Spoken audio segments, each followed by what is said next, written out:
जय हिंद। दो टूक में आपका स्वागत है। सारे देश में मैं भी अन्ना, तुम भी अन्ना, मैं अन्ना हूं, हम सब अन्ना हैं।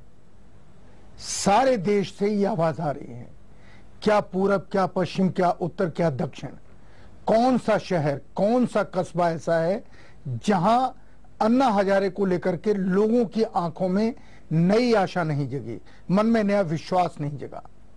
देश का माहौल ऐसा है कि अन्ना के अलावा किसी और विषय पर बात हो ही नहीं रही है। अगर कोई बात करे तो माना जाएगा कि अपराधी है, सामाजिक अपराधी है। टेलीविजन चैनल देखिए, अखबार देखिए, सिर्फ आपको अन्ना हजारे मिलेंगे, लोगों की बातें मिलेंगी, लोग टहलते हुए नजर आएंगे, उत्साह से लबरेज हिंदुस्तान के लोग, आम आदमी। देश एक क्राइसिस के दौर से गुजर रहा है। इस संकट के लिए, इस क्राइसिस के लिए जिम्मेदार सरकार है, जिम्मेदार इस देश के विरोधी दल हैं। लोकपाल बिल अभी कानून नहीं बन सका है, लेकिन अन्ना हजारे का आंदोलन अपनी मांगें पूरी करवाने में जीत दर्ज करा चुका है, इतिहास में अपना स्थान बना चुका है। दो टूक में आज हम आपको बताएंगे कि अन्ना क्यों जीते, अन्ना के साथ क्यों लोग खड़े हो गए और सरकार क्यों हारी, विपक्ष क्यों इस आंदोलन के साथ दिखने में भी डर महसूस कर रहा है।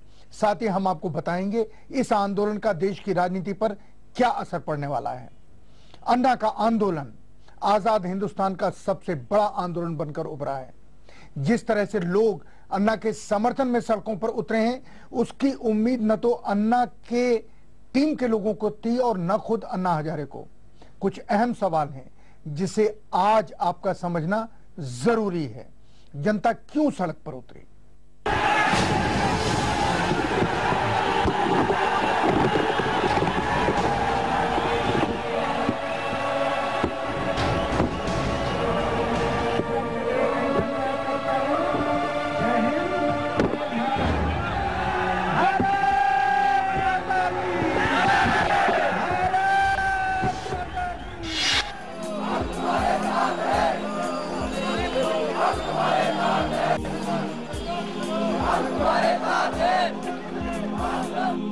अन्ना हजारे ने राजनीतिक दलों को ये सीख दी है कि आंदोलन का रास्ता क्या होता है और इसे कैसे चलाया जाता है। अन्ना हजारे की तैयारी इतनी बड़ी नहीं थी। ये किसी ने नहीं सोचा था कि अन्ना को इतना समर्थन मिलने वाला है।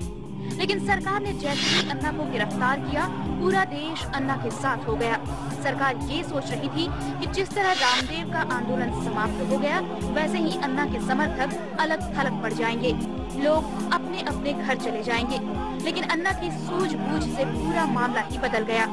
लोग अपने घरों में नहीं गए, घरों से बाहर सड़क पर आ गए।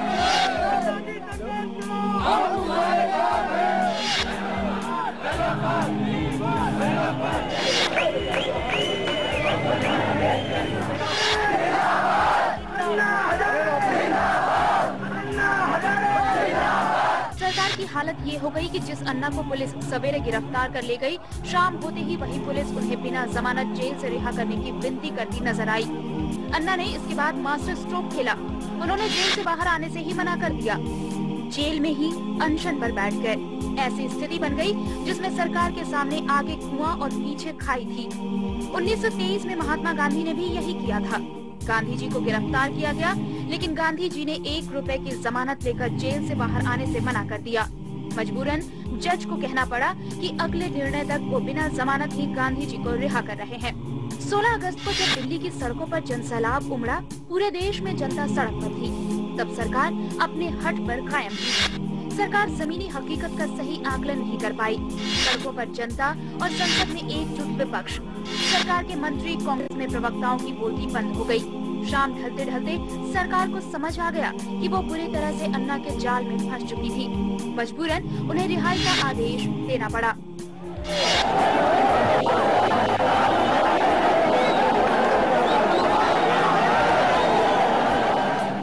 अन्ना के सामने सरकार ने घुटने टेक दिए। अब तक यही माना जाता था कि अन्ना अपनी टीम की राय पर चलते हैं। इस बार सारे फैसले अन्ना ने खुद लिए। अन्ना ने पहला मास्टर स्ट्रोक 15 अगस्त की शाम को खेला, जब वो अचानक राजघाट पहुंच गए। अन्ना का दूसरा मास्टर स्ट्रोक था जमानत न लेने का फैसला। और सबसे बड़ा फैसला तब लिया जब उन्होंने कहा कि वो अपनी शर्त पर जेल से बाहर जाएंगे। वो जेल के अंदर अनशन करते रहे। जेल के बाहर जनता उनके समर्थन में सड़कों पर उतरती रही। जंगल की आग की तरह देश के हर छोटे बड़े शहरों में अन्ना का आंदोलन फैल गया।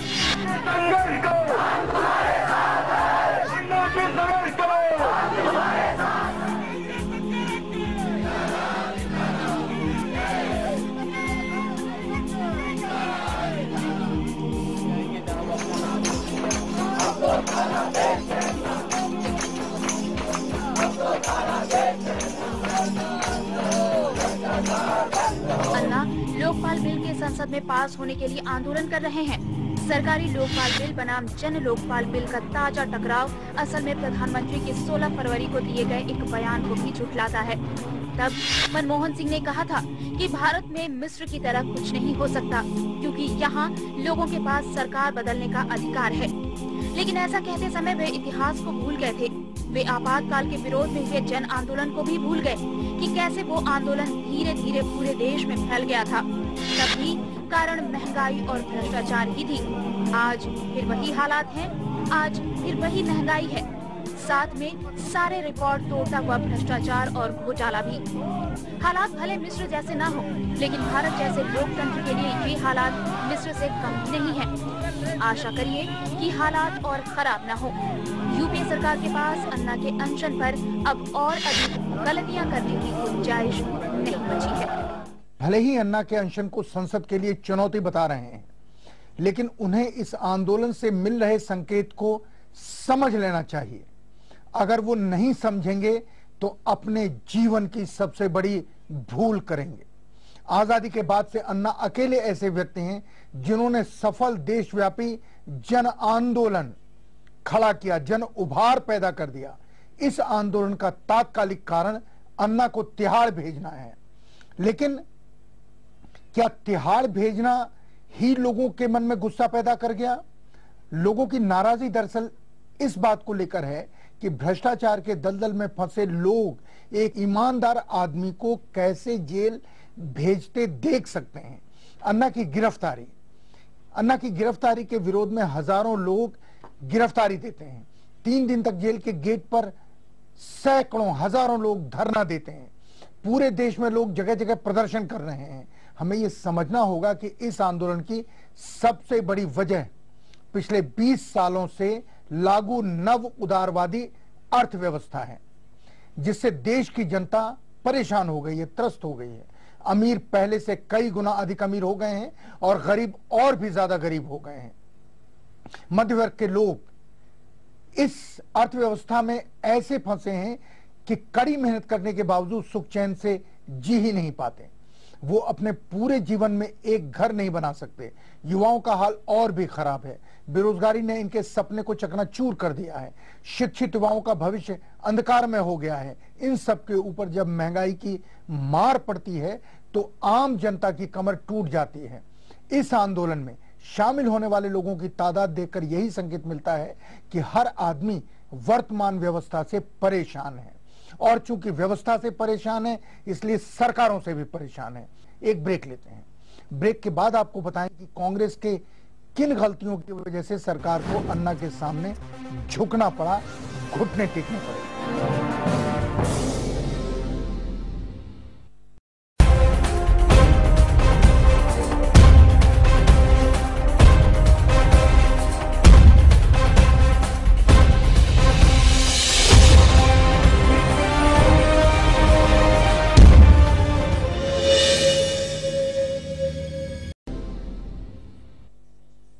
ब्रेक के बाद 2 टूक में आपका स्वागत है। अन्ना हजारे का आंदोलन नहीं है, देश की जनता का आंदोलन है। देश के बुझे हुए मन के दोबारा खड़े होने का आंदोलन है। इस देश को अपनी दोबारा ताकत का एहसास होने का आंदोलन है। हम आपको बता रहे हैं कि कांग्रेस क्यों झुकी, क्यों हारी और अन्ना क्यों जीतते दिखाई दे रहे हैं। अन्ना हजारे भ्रष्टाचार के खिलाफ एक सशक्त जन लोकपाल विधेयक की मांग पर डटे थे। जंतर मंतर पर आंदोलन किया था, जिसके बाद कांग्रेस की सरकार नतमस्तक हो गई। एक ज्वाइंट कमेटी बनाई गई। 5 सदस्य अन्ना के थे और सरकार की तरफ से 5 मंत्रियों को इस कमेटी में डाला गया।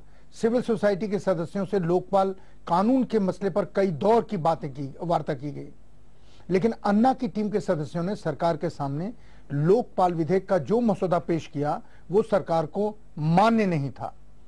मान्य क्या, सरकार उन मसौदों के बिंदुओं को देखना ही नहीं चाहती थी। अन्ना एक मजबूत जन लोकपाल चाहते हैं जिसके दायरे में प्रधानमंत्री से लेकर अदालतों के न्यायाधीश शामिल हों।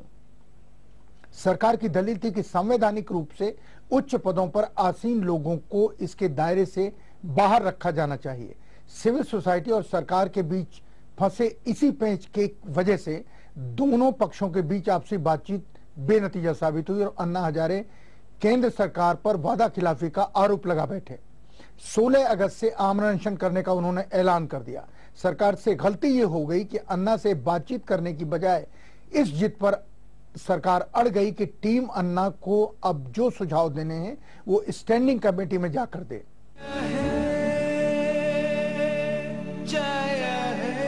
15 अगस्त देश की आजादी की 64वीं सालगिरह के मौके पर लाल किले से जब प्रधानमंत्री मनमोहन सिंह ने राष्ट्र के नाम अपना संबोधन शुरू किया तो वो दुनिया के सबसे बड़े लोकतंत्र के एक कमजोर प्रधानमंत्री लगे। उपलब्धियों पर हमें संतोष, चाहे वो बुनियादी शिक्षा हो, माध्यमिक शिक्षा हो या उच्च शिक्षा।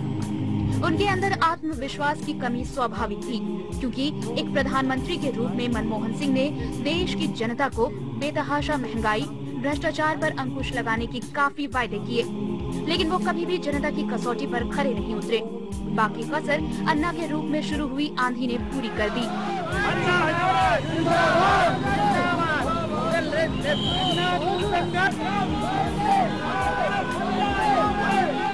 अपनी ओजहीन आवाज में प्रधानमंत्री मनमोहन सिंह ने लाल किले पर अपने संबोधन की शुरुआत देश की समस्या से शुरू न कर अन्ना हजारे के विरोध से शुरू की। देश की जनता के लिए प्रधानमंत्री का ये भाषण दोयम दर्जे का था। खैर, देश की राजधानी दिल्ली 15 अगस्त के मौके पर पूरी तरह से छावनी में तब्दील थी। वजह बाहरी खतरों से निपटने के लिए थी। जगह जगह पर दिल्ली पुलिस और अर्धसैनिक बलों के जवान हर स्थिति से निपटने के लिए तैनात थे।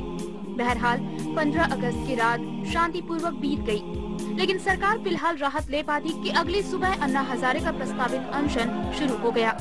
इसे लेकर केंद्र सरकार की परेशानी में बल पड़ना लाजमी था। लिहाजा 16 अगस्त की अहले सुबह अन्ना हजारे को उनके समर्थकों समेत राजधानी दिल्ली के मयूर विहार इलाके से गिरफ्तार कर लिया गया। कांग्रेसी नेताओं ने उनकी गिरफ्तारी को शासन के फैसले की बजाय दिल्ली प्रशासन का फैसला बताकर अपनी गर्दन बचाने की भरपूर कोशिश की, लेकिन देश की जनता ने इसे कांग्रेस का दोगला चरित्र करार देते हुए इस घटना की तुलना साल 1975 के लोकनायक जयप्रकाश आंदोलन से की।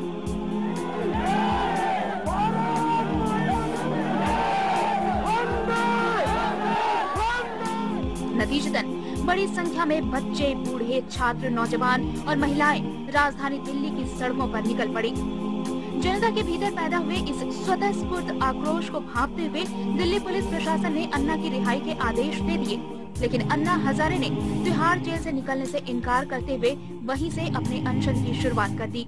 पहले दिल्ली पुलिस ने उन्हें अनशन के लिए 3 दिन का वक्त दिया था, लेकिन 16 अगस्त की घटना के बाद पुलिस ने अन्ना को रामलीला मैदान में 15 दिनों का वक्त दे दिया।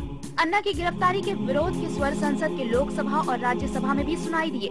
पूरे दिन दोनों सदनों में सत्ता पक्ष और विपक्ष के बीच तीखी नोक-झोंक चलती रही। दरअसल जन लोकपाल विधेयक मसले पर कांग्रेस पार्टी का चाल, चेहरा और चरित्र देश की जनता बखूबी समझ चुकी है। प्रधानमंत्री और न्यायाधीश को लोकपाल के दायरे से क्यों बाहर रखा जाए, ये बात कांग्रेस को छोड़कर देश के नागरिकों के बीच एक कौतूहल पैदा करती है कि आखिर मजबूत लोकपाल विधेयक से केंद्र की यूपीए सरकार इतनी भयभीत क्यों है। ऐसे में सवाल ये भी पैदा होता है कि कानून के नाम पर सरकार एक दंत विहीन लोकपाल विधेयक क्यों लाना चाहती है, जबकि सभी को पता है कि भारत की प्रगति की राह में भ्रष्टाचार एक सबसे बड़ी बाधा है। भ्रष्टाचार मुक्त भारत की कल्पना उसी महात्मा गांधी ने की थी जिसकी दुहाई आज भी कांग्रेस पार्टी देती है। पूर्व प्रधानमंत्री राजीव गांधी, जिन्होंने खुद एक बार कहा था कि देश के विकास के लिए जारी किए गए 10 रुपए का महज 10 पैसा ही जन कल्याण के लिए खर्च हो पाता है, शेष पैसा घोटाले की भीड़ चढ़ जाता है। जाहिर तौर पर इतनी बड़ी समस्या के बावजूद कांग्रेस इसे लेकर गंभीर क्यों नहीं है।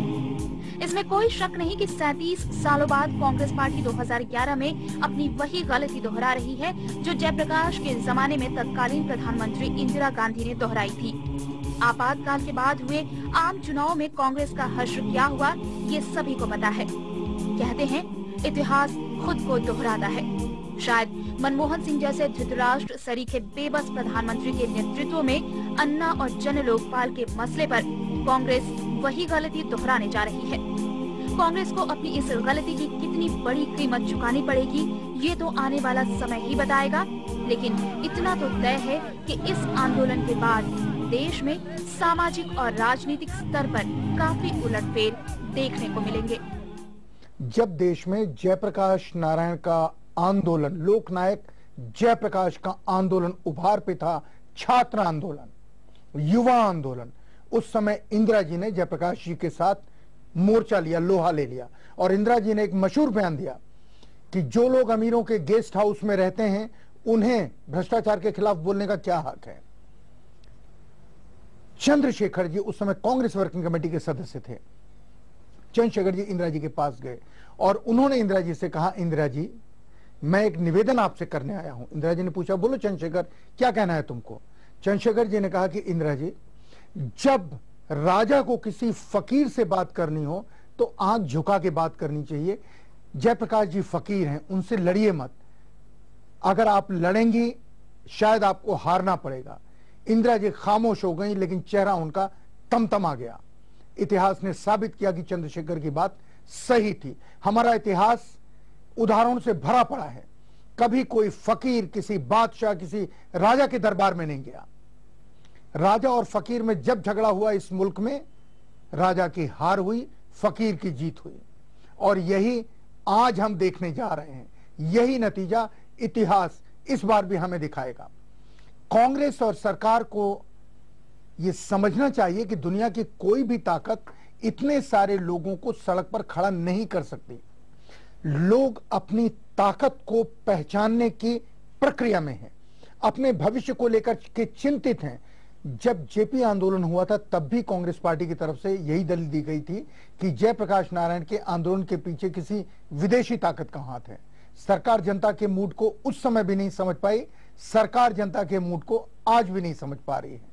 जनता की समस्याओं को समझना शायद अब सरकारों के बस की बात रही नहीं, क्योंकि सारे राजनेता, सारे राजनीतिक दल जनता की समस्याओं से दूर हो गए हैं। एक ब्रेक लेते हैं और ब्रेक के बाद आपको बताएंगे कि इस आंदोलन का देश की राजनीति पर क्या असर पड़ने वाला है।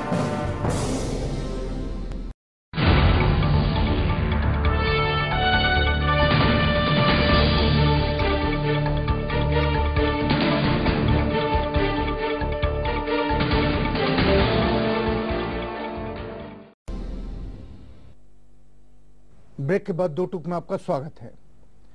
प्रधानमंत्री लोकसभा में जब बयान दे रहे थे उस समय भी वो देश के जनता का मूड नहीं समझ रहे थे।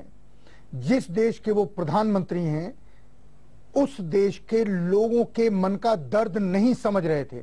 अफसोस की बात यह है कि नेता विपक्षी और दूसरे राजनीतिक दलों के लोग भी इस दर्द को अभी भी नहीं समझ रहे हैं। उनकी हिम्मत नहीं है कि वो जाएं और अन्ना हजारे के साथ खड़े हों और भ्रष्टाचार दूर करने की बात करें, क्योंकि इनमें से अधिकांश लोग भ्रष्टाचार में कहीं ना कहीं जुड़े दिखाई दे रहे हैं। किसी न किसी के साथ उनका रिश्ता नजर आ रहा है।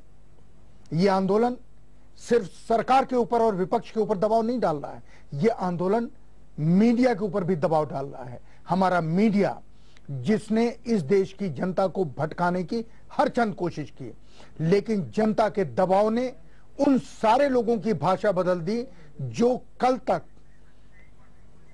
इस आंदोलन के विरोध में जन लोकपाल बिल की खामियां तलाशने में अपनी सारी बुद्धि का इस्तेमाल कर रहे थे। आज वो सारे लोग बड़ी बड़ी भाषा में जनता के साथ खड़े होने का दिखावा कर रहे हैं।